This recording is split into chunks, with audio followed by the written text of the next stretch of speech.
Here's what I recommend. Break it. As you can see, I went from the bottom. Now, what I'm gonna recommend, let me come back to this side. Sorry about the shadows, guys. So I'm using a little bit of painter's tape. I've triple layered it here to make sure it's extra thick. And then I'm gonna use a pick tool very, very carefully because I don't wanna get to my paint. And I'm gonna get in, back, and behind this reflector.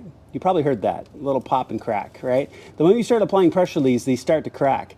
So what I'm gonna do is I'm very carefully going to apply pressure until it breaks right here at this clip and tips this edge up. Once this edge tips up, I can get at it from underneath and hit all of those little clips and it pops right out. Okay, so let me get it half off and I'll show you what that looks like. All right, so I don't normally do something that looks kind of this ugly. But again, keep in mind, I'm never putting these back on again, and I don't care if they break. Plus, this plastic is so fragile, you really pry on it at all, and it shatters.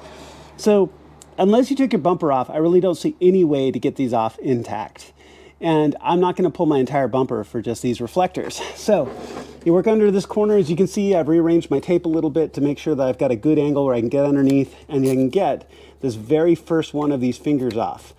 Once they're off, I can pry it up and I can come at it from underneath and basically use a plastic trim tool to get up underneath. And I use plastic trim tools as much as possible. I put tape in here to protect, and I use a plastic trim tool so I'm not prying on any of my plastic or causing any problems.